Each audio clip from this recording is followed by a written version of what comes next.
Hi, namaste, and thank you for tuning in. I first and foremost want to apologize for the long lapse in time since my last video, and even more so for my long lapse of silence regarding the actual reason I left the cult of Nityananda last August. I'd like to give a little bit of background information as to what prompted me to leave that organization, why I now call it a cult, why I'm so sorry for all the years I spent promoting that place, thinking it was good, why I've come to the conclusion now that it's actually not. So first and foremost, last year in August, I was sent to Toronto on what was kind of a secret mission within that organization. I was meant to try to get political asylum for the guru who calls himself Nityananda in Canada. And at that time, simultaneously, two of the children from the Nityananda Gurukul, the residential school based in his ashram outside of Bangalore, South India, were also in Toronto, trying to basically drum up public support through power manifestation.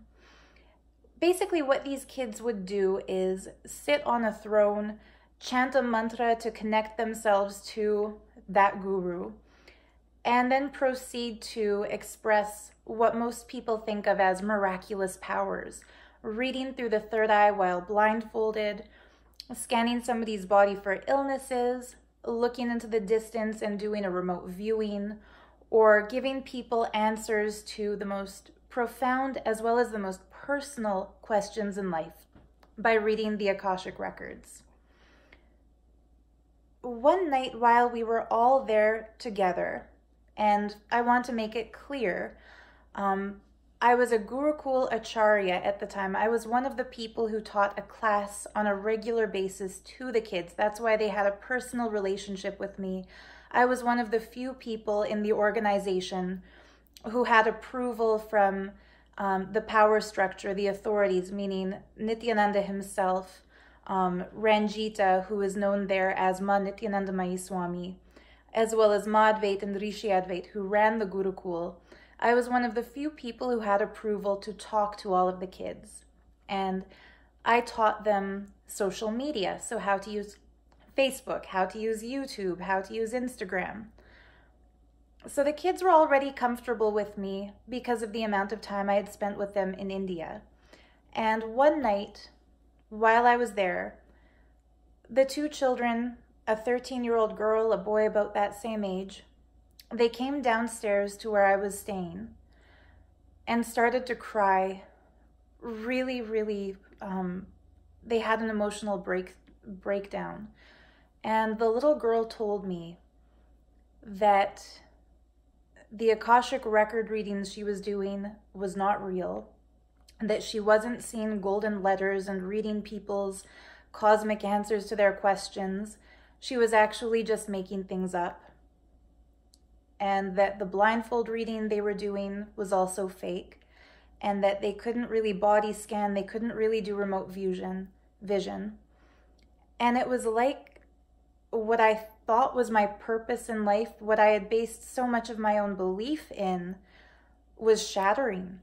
Because for those of us who were members of that organization, as some of you might remember from my previous videos, the foundation of our belief was that these superpowers were called Shaktis, that they were spiritual powers awakened through the initiation by that guru, and that these kids were basically representatives of him. People made profound life choices based on the answers given to them by these children.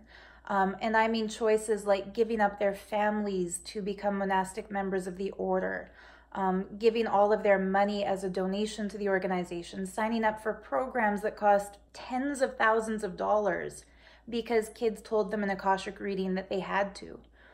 So when she told me that they were faking these powers, at first I found it hard to believe. I was experiencing something that cult psychologists refer to as cognitive dissonance. And that's when we're given a piece of information so contradictory to the worldview we've been brainwashed to believe that we can't even process it. We feel like it is impossible to believe. But because this was a girl who I trusted, a girl who I knew very well, whose parents I had spent a lot of time with, I listened and I asked her, why did you fake these powers? And she cried even harder, and she said that in their school, kids were subjected to starvation, sleep deprivation. They weren't even allowed to get up to go to the bathroom unless they expressed these powers. And she said that the worst thing that happened, and the reason why she was crying to me, she said she was afraid to go back to Bengaluru Adinam, outside of Bidadi, South India, because she didn't want to get beaten again. And this was when, I mean, my life was already unraveling by listening to this child, but when she said that they had been beaten, it was more than I could handle. So I asked her to explain what happened. And she said that on the morning of December 31st, 2017, the Gurukul head stormed into the children's dorm first thing in the morning before the girls were awake with a stick and made one of the children, one of the young girls, beat every other girl there until they either bled or cried tears. They couldn't just cry, they had to have actual tears so that she knew it wasn't a fake cry. And that some of the kids had black eyes, some of the kids had welts visible on their skin, bruises, they were battered. And I asked the girl who beat them, I asked the girl telling me this, the girl who beat you, how did she feel? And she said it was harder on her than on everybody else. She was crying while being forced to beat her friends. And after this beating, the kids weren't allowed to leave their dormitory for days afterwards. They were locked inside basically a steel cage within the ladies' dorm, hidden from everybody else. See, I want to make it clear. The rest of the Ashramites, as we called them, Adinavasis, we did not know that this abuse had taken place because the kids were locked in their dorm and none of us saw them. At the time, there was a program going on called Mahasadashivoham. And so most of us were busy all day, every day in the program hall. And, you know, the kids used to be a part of that program. Every day they would sit with participants to try to help them awaken their third eyes and manifest powers. The reason they were beaten, the little girl told me that the teacher, while the kids were getting brutally attacked, forced to attack each other, the teacher told them they are being punished because participants are not manifesting these powers, and that it's the children's responsibility to make the people express those powers through entanglement. The boy who was there in Toronto, I asked him at that point, did you know that this had happened in the girls' dorm? Because in that campus, boys and girls were strictly forbidden from speaking to each other. So I was wondering, you know, if she was making this up, he would maybe not even know. But I wanted to know what he knew. And he said, Ma, not only is what she telling you the truth, but the same thing happened in the boys' dorm also. That one of the 17-year-old boys was forced to beat all the other boys. And he said that that boy who had to beat the younger kids just collapsed in tears afterwards, because here was a big 17-year-old forced to assault children half his age and younger. It's horrific to think about. And that was when I had the realization that no matter how good I felt from Swamiji and Nityananda's meditations, no matter how charismatically he speaks, no matter how much I love Hinduism, and I still love and honor and revere Sanatana Dharma, I still believe purely practiced Dharma is the ultimate path in life. But I realized in that moment, an organization that claims to be nonviolent, but that condones the beating of children, does not deserve to be venerated and respected. And that's when I realized I did not want to mislead any more people and recruit for that cult anymore. So at the end of August of last year, I dropped the kabi, meaning I stopped wearing the orange robes of a Hindu renunciant, and quietly came back to my regular life in Canada. And a lot of people were criticizing me at that point in time. A lot of Nityananda's critics were criticizing me, saying, why did you just leave? You must have some insider information. There must be more to it than that. But I was still brainwashed enough, and I can't stress enough that this organization brainwashes people. I was still brainwashed enough and that I believed that even though the kids had been beaten, maybe the fault or the responsibility is in the teachers. I desperately wanted to report the attack to the police, but I was prevented from doing so by a lady who was the Mahant of Europe, who also happened to be there in Toronto at the time. She told me, don't call the police, report this internally to Nityananda. So I sent him a message via his main secretary, his right-hand person, Ranjita, who denied the incident happened, and nothing was done about it.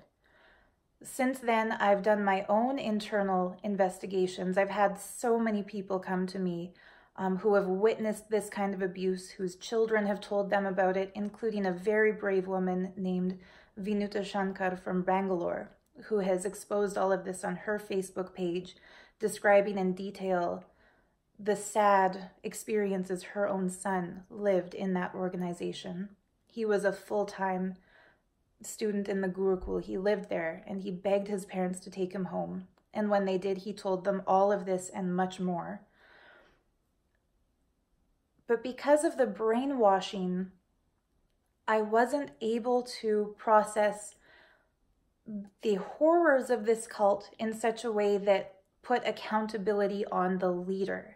And this is something that Leah Remini described beautifully in her A&E series exposing Scientology, that a lot of Scientologists who suffer because of the way the administrators of that organization treat them, they still think L. Ron Hubbard was a spiritual genius and that he had given them something great. So I was going through that process of knowing that the kids had been abused, but still thinking Swamiji's teachings are great.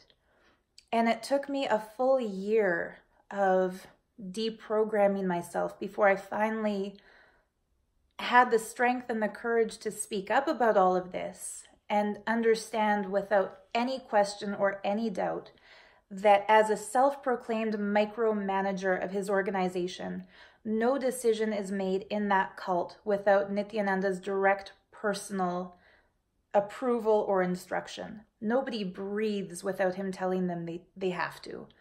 And I'm not even saying that's as a tongue-in-cheek thing. He would literally tell people, stop breathing, start breathing in some of our internal meetings.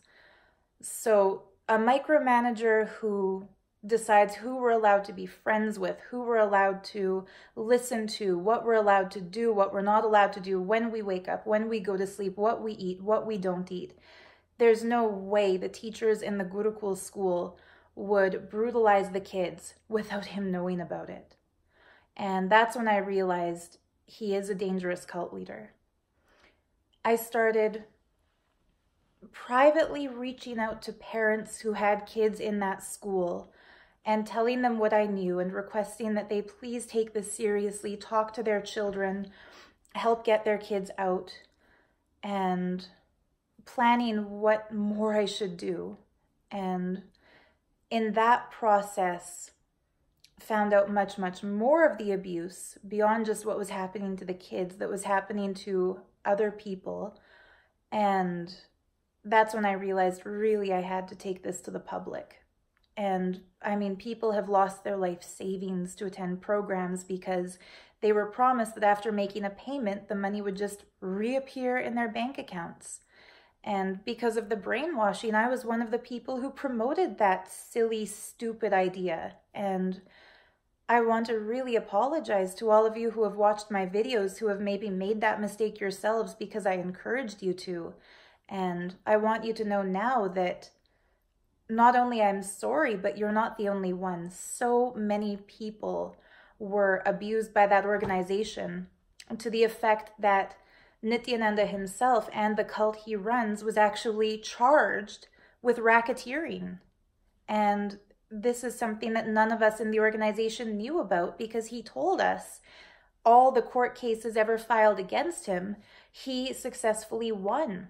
And we didn't do our research because we believed he was Mahasadashiva in form, which I now know he is not. He's a human being, a flawed human being, one who I would even say fits all the character profiling of a narcissistic sociopath. And so we took anything he said as the ultimate truth. We didn't look beyond what he said. And a lot of you have pointed out in the comments under my videos that I seemed brainwashed at the time. And you're right, I was. But I'm not anymore. And, you know, I've even put a list of things I want to mention in this video. That's why I keep touching my laptop so it doesn't turn off. I want to make sure I cover every point here. So bear with me if I don't sound as fluid and happy and as I used to, but like this is serious stuff now. So some of the people who are trying to defend the Gurukul, since I brought this public on my Facebook page before making this video, have said the yogic lifestyle is a tough one. It requires a level of physical commitment that's not comfortable for everyone, and so you're exaggerating what happened to the kids. I want to make it clear. What happened to the kids was not tapas. It wasn't a yogic method to reach a higher consciousness. When I say they were starved, I mean that for 4 days and 4 nights straight, they weren't allowed to leave a hall where they were sitting on a solid stone floor without food, without water, without going to bed. Some of them peeing and pooping in their pants because they weren't allowed to get up and go to the bathroom until they manifested these so-called powers. That is starvation, that is sleep deprivation. There were kids instructed to pour water on any child who fell asleep. That is what I mean when I say sleep deprivation. It wasn't a yogic lifestyle that they had signed up for. It was abuse that if their parents had known was going to be done going in, I would like to hope that their parents wouldn't have put them in that kind of an environment. Next thing is that since coming out with this information publicly, I have been the target of a major systematic character assassination by that cult organization. They have accused me of poisoning Nityananda, which is absolutely absurd. I have not and never would poison anybody. They've accused me of being the one who sleep-deprived people there, which again is absurd because nobody has authority in that organization except for Nityananda himself. If anybody else in that cult tells somebody, stay awake, don't go to sleep, it's because he has told them to. If anybody wakes people up early in the morning, it is because Nityananda has instructed them to. He never takes responsibility or personal accountability for the crimes he commits. It's always blamed on somebody else. And I can see, even legally speaking, the reason kids were forced to beat each other is to avoid legal accountability on behalf of the adults, which I really believe Children's Protective Services will not take that as an excuse. If an adult gives a child a stick and says, beat this other kid, that is the adult instigating and condoning and provoking that violence. When I asked the 2 kids if they had told their parents that this had happened to them, they told me that their teachers told them it would be Guru Droha, which means a crime against the spiritual teacher, to reveal it to their parents. And in that cult, people fear Guru Droha above all else because we're told Lord Shiva can save you if you have committed murder, or if you have stolen, or if you have lied, or if you have cheated. but even Shiva himself can't save you if you've committed Guru Droha. And so one of the fear tactics that they implement to prevent people from speaking out about this kind of atrocity is the fear-mongering that if you speak out, it's Guru Droha. And this is the same thing that abusers do to kids all over the world. This is exactly the same tactic used by a child rapist who says, if you tell somebody, you'll get in trouble. And it's really horrifying that something like this would happen in a spiritual organization that publicly proclaims it takes care of kids and that it's nonviolent and that it's a safe space. It's the exact opposite of what it promotes itself to be. Now, when I started doing research into cults, I really didn't believe that this cult is as dangerous as other cults, because the really dangerous cults sometimes take up suicide pacts.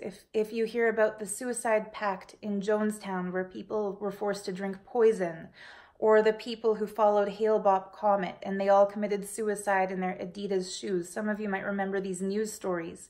Or in Waco, Texas, where the Branch Davidians had like a gunfight with local authorities and their house burned down and they all died. I used to think those cults are the extreme danger cults, but the Nityananda cult is different because it's Hindu and it doesn't believe in violence and it doesn't promote suicide. But very frighteningly, Nityananda has now made his disciples take an oath that they are willing to fight a war and die for him in order to protect him and his teachings. So that means my worst fears about this cult are starting to come true. He is telling people dying for him will bring them glory and that it's not a bad thing. And we all know that death, suicide, murder, those are the worst things. So if you have a friend or a loved one who is trapped in that cult, this is the worst case scenario starting to play out, and it's time that we bring everyone back to their sanity. When people in that cult are now accusing me of, the accusations are just, they would be ridiculous and laughable if they weren't sad and frightening. They're accusing me of being a Catholic implant paid by the Vatican who is a member of Opus Dei. Some of you might know Opus Dei from the Da Vinci Code. It's the extremist Catholic sect that promotes self-flagellation and suffering, which I do not believe in those things at all. I still call myself Hindu. I still pray for the highest good in a Hindu way. This kind of character assassination is just showing the level to which they're willing to sink to try to silence the people speaking out against them. They've also accused some of my best friends of having a drug smuggling ring, which they later denied. Anyhow, I'm not telling you believe me because I'm telling you this or anything like that. What I'm saying is doing our own research and coming to our own conclusions is a basic human right. That's the free will that we have as human beings. And when somebody tells us that it's a crime to look up information that contradicts their agenda, that's when we have to start questioning what exactly their agenda is. And I can't stress enough how eye-opening it's been for me when I started to research cults and charismatic cult leaders and the dangers of following cults. I'll put some links in the video description about this, and I'll also put links to the court cases Nityananda has lost.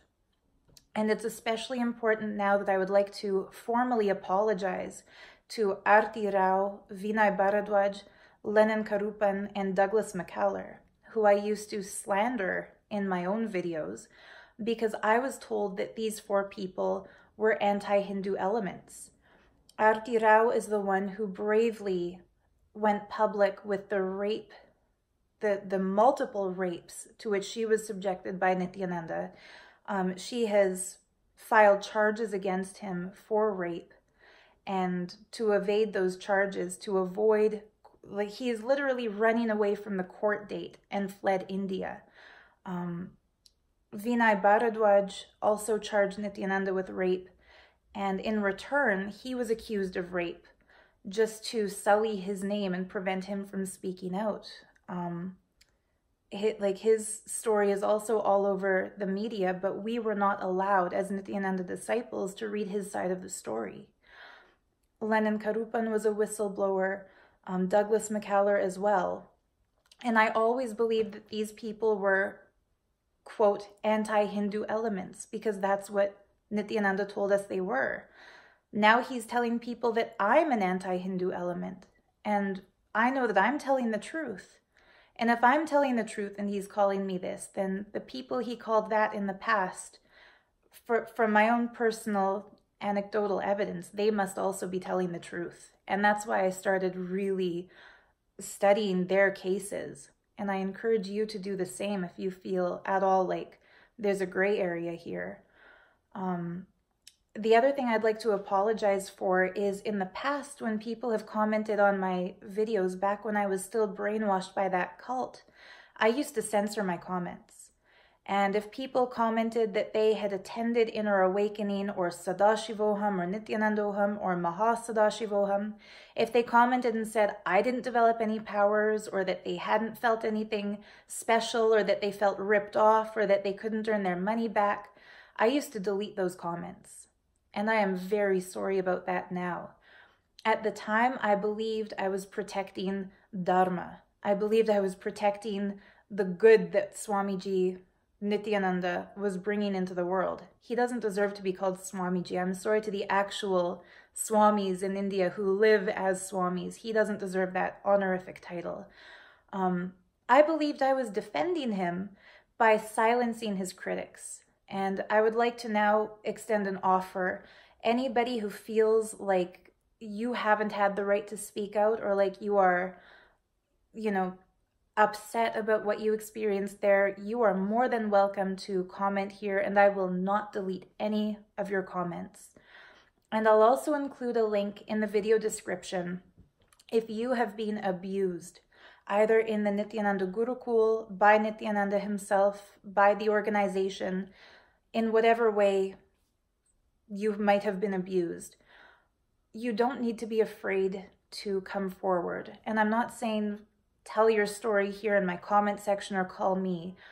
There is a phone number and email address that I found on the Cult Watch Nityananda blog that it's an anonymous contact that you can reach out to for legal support. And I highly encourage everyone not to let this bully win. I know a lot of people personally who have suffered unspeakable abuse in that place by that man. And they're scared to come forward because they have been told that if they come forward, they will be accused of rape. They will be accused of violence, that they will have a lawsuit slapped on them that they can't afford to fight. And I mean, I personally believe the truth always wins. If there's a war between truth and lie, truth will win. And so if you are one of those victims who's afraid to come forward, please don't let their lie, their threat, stop you from doing what's right. So with that, I'll say thank you for tuning in. Sorry that this video wasn't more fun and light and airy and exciting like some of my other videos have been, but for once I really feel like this is what needed to be said. And I thank you for your time and I thank you for listening. Until next time, namaste.